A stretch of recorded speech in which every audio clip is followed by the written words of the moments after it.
Everybody glad to be alive tonight? Yes. Amen. A lot more better than being in jail, isn't it? Yes. A lot better than being in a rubber room, isn't it? How many have ever been in the rubber room before? You'll have on me, Steve. He whom the Son has set free is free indeed. Hallelujah. I know I've been set free, and I love being free today. I know what it's like to be in bondage, so I'm a grateful recovering alcoholic, drug addict, and you name it. So anyway, I'm glad you're here tonight too. This is our Overcomers Living Free meeting where we've already been free, but we have to learn how to stay free, don't we? Yes. Keep living free. One of the ways that one of the benefits of being free and being delivered and doing the right things is prosperity. We've been on our discipleship course and we've been talking about prosperity and the difference between the world's prosperity and God's prosperity. We know that they're different. And I don't know about you, but I certainly want to prosper. And I want to have good success. God's got a plan for me, and His goal is to prosper. So He wants us to succeed, be prosperous, but we have to learn what true prosperity is. We have to learn to do it God's way. So we've been on a little series talking about different principles or methods or ways, precepts that God has, spiritual laws, if you want, that cause us to prosper. It's not all inclusive, but we've been going over, we've been talking about 8. We're going to be discussing 8 ways that God has to prosper, and also the other side of it, which is ways that we don't prosper, the ways we choke off prosperity. We've talked about the law of good stewardship, reaping and sowing, and obedience and abiding. And tonight we're going to look at 5 and 6. And I'm going to try to wrap this up next week before I go to Nicaragua. And I'm saving my 4 best for last.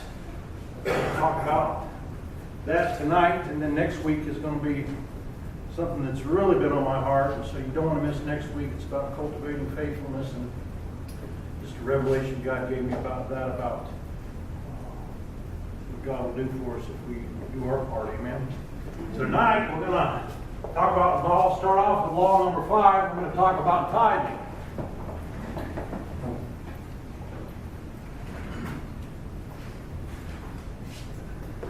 I mean, love that topic. I can just feel it come up in a few of you. Chances are, if you talk about tithing and something's coming up in you,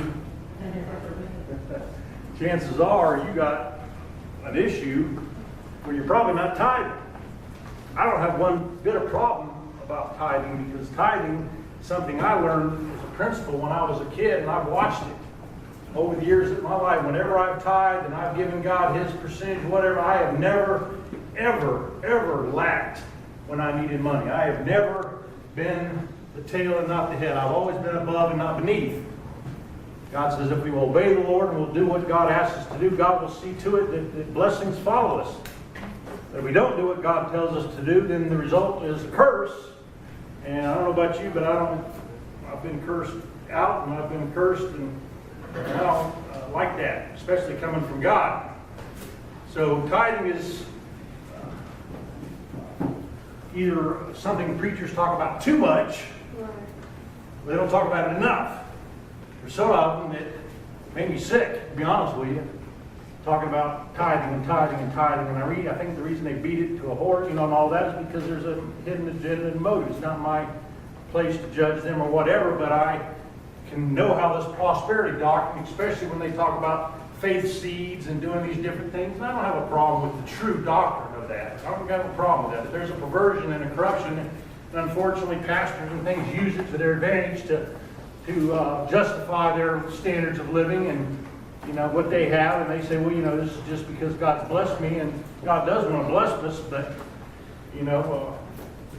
but anyway, and then some pastors don't talk about it enough, and I have to be honest with you and tell you, I'm probably guilty of not talking about it enough. I hate talking about it. I hate doing this message tonight, but I know I'm not doing you a favor by holding out and not preaching the gospel, not preaching the full doctrine, and this is part of it.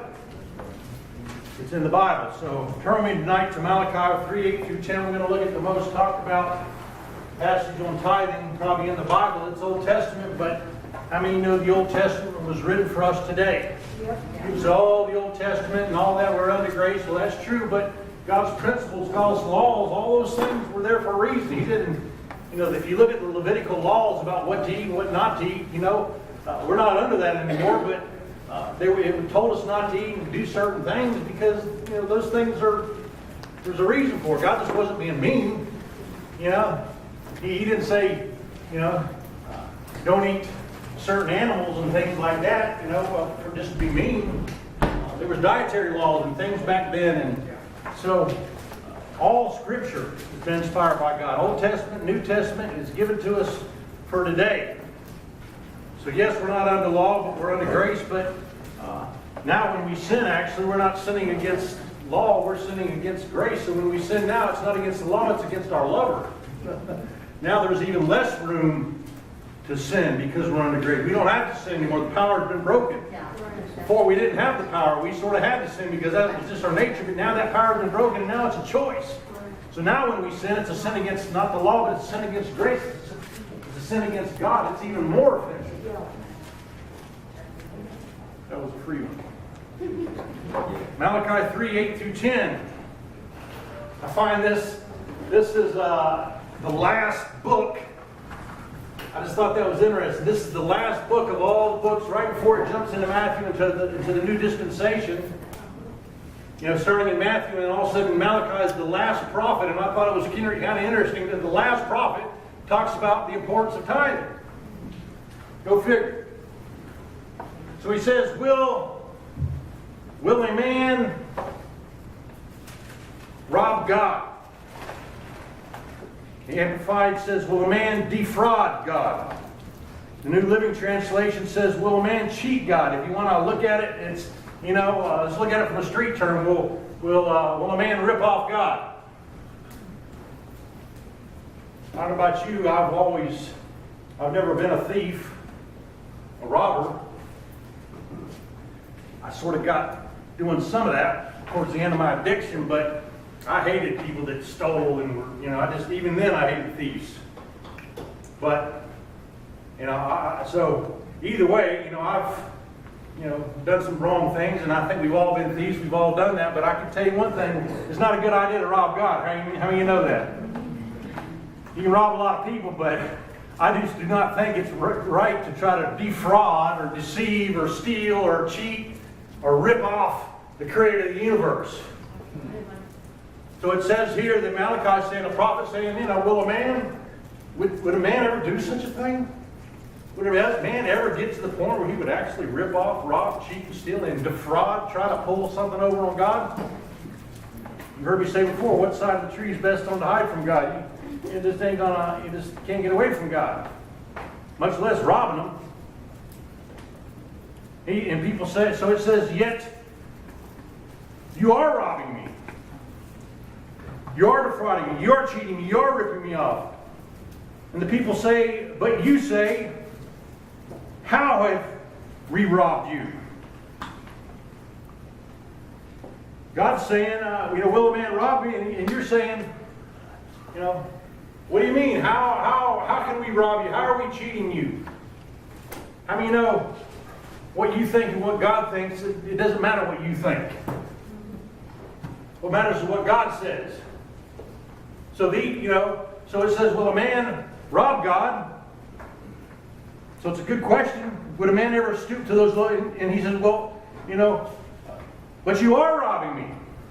And they're saying, well, how do you rob me? What do you mean? How in the world could you say such a thing? So apparently these people didn't understand something. In their minds and their opinions, they're saying, how in the world how would you accuse us of robbing you or cheating you or stealing? He said, but you are. I know people today that are so convinced about their opinion and they're so self-righteous that if Jesus Christ, I was talking to somebody today, if Jesus was sitting in the chair trying to explain the things of God more accurately, they'd be sitting back here arguing with God. How many people like that? They're just so right about everything. Couldn't possibly be wrong. I know people today that are so convinced in their mind that if Jesus Christ was sitting there, they'd be arguing with him. I beg to differ, Lord, and I can just see that happening. But it doesn't matter what you think or what you feel. What matters is what God says. And these people seem to think, how in the world could you accuse? And he said, but you are robbing me. And he says, how are you doing this? And he says, you are robbing me with your tithes and your offerings. The Amplified says you are withholding. You're holding back on me. Your tithes and offerings. So he says, so therefore you are cursed with a curse, for you are robbing me, and the whole nation of it means a whole bunch of you. Now, curses and blessings are real. Deuteronomy, we talked about how when we do the right things and we give God what is due God, and we're obeying God and doing what He says to do, that we can expect God's blessing. Blessing means God's favor to outruns us. It overtakes us. He doesn't just bless us, but He blesses us extravagantly. They overtake us. They outrun us. David said, surely goodness and mercy shall follow me all the days of my life. David understood something about the nature of God, that God's blessings aren't just a blessing, but they outran him. They chased him down wherever he went. They just followed him like a stray dog that you can't get rid of. But Jesus also cursed the fig tree. So you need to understand, when someone's blessed, that means God's favor is behind them. When God's cursed, it means something's blocking them off from being able to experience the blessings of God. So what Malachi is saying right here, you folks, the whole bunch of you, you think you're all right, you're thinking all that, but I got another idea. There's something you don't even know, you haven't even understood, that you're, in reality, you're robbing me, you're cheating me, you're defrauding me, you're ripping me off, and the way you're doing it is because you're not giving me the tithe. You're holding back on me. You're not giving me my 10%, so to speak. So he says, okay, he says, this try a little test here. Let's do a little something here. Why don't you try bringing the whole tithe? The Amplified says, bring the whole tenth. This is the Bible. It says, bring the whole 1/10 of your income. That means gross. Into the storehouse, so that there may be food in my house. And test me now in this, or prove me in this. Try me out. Test me. Have you ever someone said, test me? Come on. Let's see what you got. Test me. Try me. Prove me. That's what God's saying. It says, bring it on. You say you're not robbing me and all that, you're holding back or whatever, so let's do a little test. It says, try me, prove me, challenge me in my character, my nature, and the way I do things. Why don't you take a season out and instead of doing what you've been doing and holding back and being grudgingly and sparingly and doing all these, why don't you just write out that whole 10th? He's not asking, he's just asking for 1/10. Now, like I say, the Old Testament law was 10%. People say, oh, well, we're under grace, we don't have to do that anymore. Well, I'm telling you that. Let me tell you, I hate to break your heart, but the New Testament tithe now is 100%. That means everything belongs to God. So the attitude now should be, when you get out there to write your tithe, you say, okay, Lord, the law says 10, and that's a good start, and I'm gonna do what the law says. And look a bit. Hey, it all belongs to you anyway. The Lord give, the Lord take away. Everything that I have belongs to you, and at any time you need to be able to take it back. And we went through all that teaching before about our attitude of prosperity. So he says, go ahead, let's do something. Bring this, go ahead and tithe the whole bunch that is owed me. The tithe is what is owed. That's what you owe God. That's not a tip or what. That's what His cut is. That's what you owe Him. On the street out there, they pay somebody off, and that's what you owe the cops for doing what they do for you or whatever. And but giving is beyond and above the tithe. So bring the whole 10th, the whole tithe, into the storehouse. Test me now in this, prove me in this, challenge me in this, and see if I will not be faithful. See if I will not do my part. You do your part, and I'll do my part. See if I will not open up for you the windows of heaven and pour out a blessing for you until it overflows. How many of you could use a blessing tonight that just overflows? That means it's filled up to the top, and then it overflows, and then it keeps going, and more keeps pouring in and overflowing. That's what we're talking about. We're not talking about just filling something up to the top. So he says, give me the whole 10th of your tithe, and I'll see to it, that you don't just get it replaced.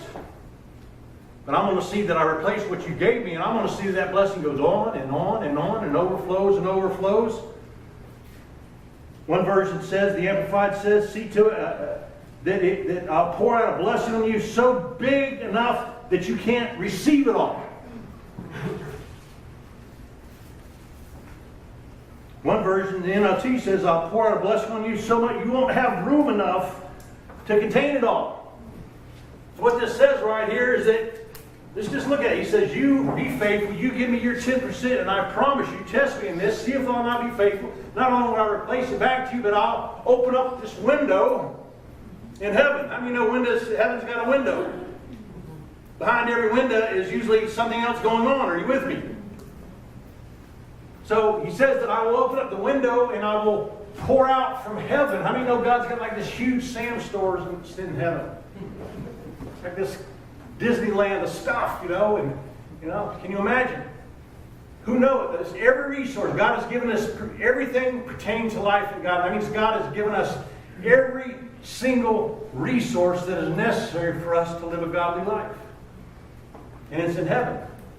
So he says, if you will do your part, I will open up the window and I'll pour out such a blessing on you that you will be looking for barrels. And you'll run out of barrels. You won't be able to find enough barrels and barns to fill up what I want to do for you. So some people today are saying, well, Lord, Jeremiah 29:11 says, oh, Pastor Dave, you said that God has a plan for me. He's declared it, that He wants to give me good success, that He wants to prosper me. Well, where is the prosperity of my life? Lord, I can't seem to make ends meet. I can't pay the bills. I can't do what I need to do. Well, hello, maybe you're under the curse. Maybe it's because you're ripping God off. Maybe you're cheating God. Maybe you're defying Him. And the way that you're doing it is you're holding back your 10%. I'm just reading the Bible to you. This is God's Word. This is in the Bible. This is what He says. So what this tells me right now, that if you're not giving God His bare cut, His minimum, His 10%, this Bible says that tonight you're a thief. And you're a robber, and you're cheating, and you're trying to fool God.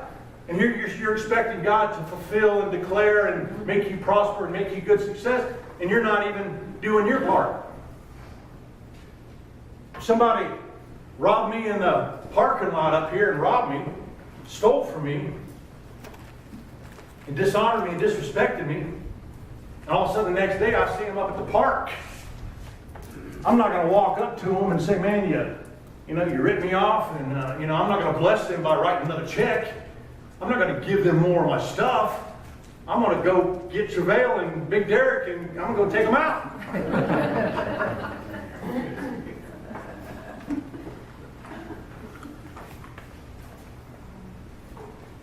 So the storehouse is, I believe what they're saying is, God is saying His storehouse. What is His store? He said He wants you to give the whole tithe so that His storehouse. Bring it into the storehouse. I believe the storehouse is your church. Now, I know guys, that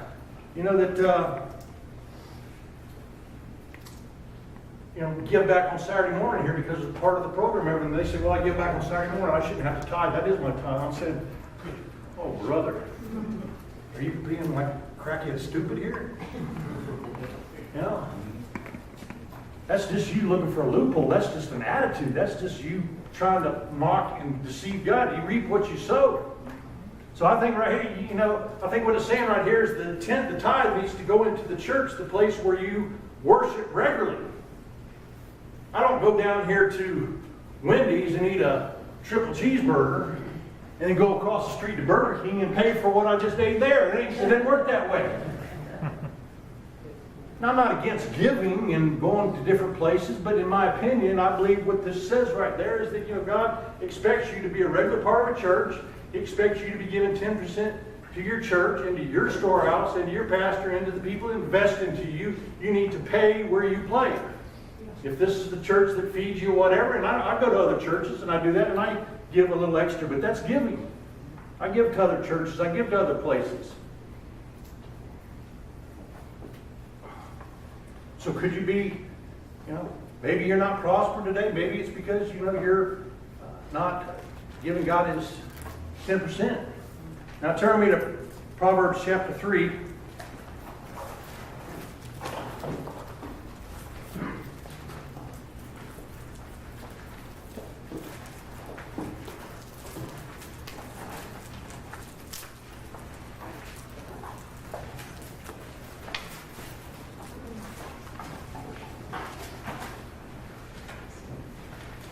Solomon here is the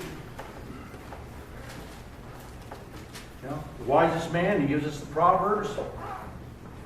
And he says to honor the Lord from your wealth, from the first of all your produce. The Amplified says honor the Lord with your capital, your sufficiency, from your righteous labors. That means from your job. With the first fruits of all your income. Like I say, I believe that's talking about your paycheck, not after taxes and all that, but I believe it's talking about the first fruit, the first amount of money comes in, is that you honor God, show respect to God, give justly and rightly due back to what God is owed. That's all he's saying. Solomon's saying that if you will do that, if you will honor God and do what you need to do, God will see to it so that your barns will be filled with plenty, and your vats will overflow with new wine.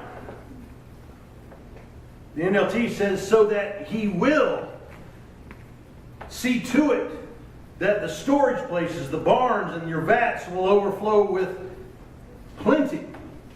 Be filled up to the top and filled with plenty.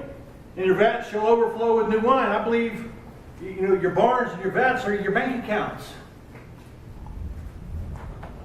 Solomon is telling us something right here. He said, look, stop dishonoring, stop distracting God. Honor Him. I got my paycheck today. It's set in my basket. I take my paycheck and I go straight to my office. I get out my checkbook.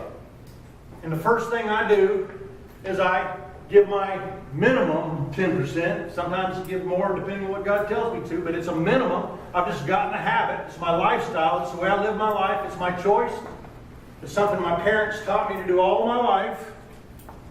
Even in my addiction when I was drinking and drugging and in college and all things, I just always kept a tenth. It wasn't much, but I always kept, it's just what I did. I just had a habit of doing that, and it wasn't something that was cumbersome or burdensome. It was just something that I did.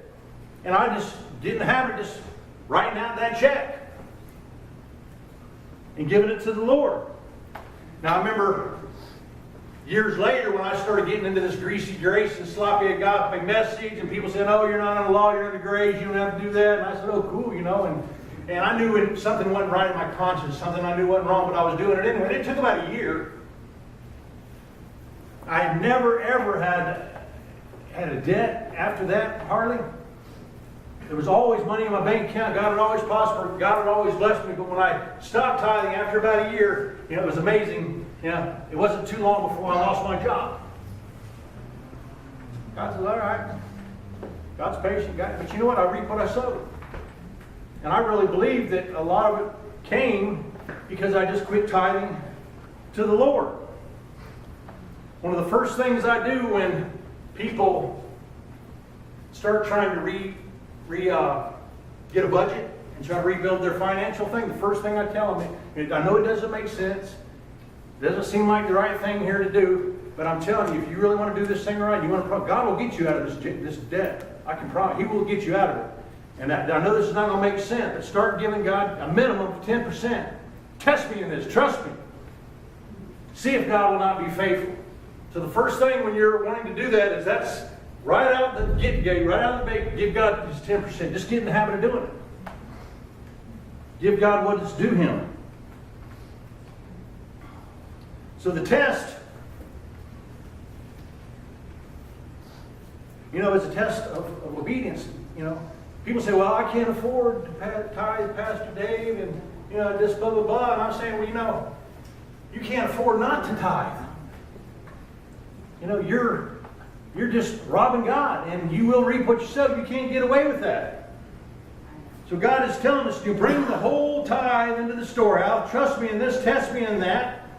Be faithful in doing that, and see if I will not open up the windows of heaven and pour out a blessing on you, so much so that you won't have room to contain it. That's what God says. That's not what Pastor Dave says. I'm just telling you. It's your choice. The way we choke off prosperity is to continue to rob God. Amen? Amen. All right. Next, we're going to talk about number 6. It's going to be calling givers or being givers or cheerful givers.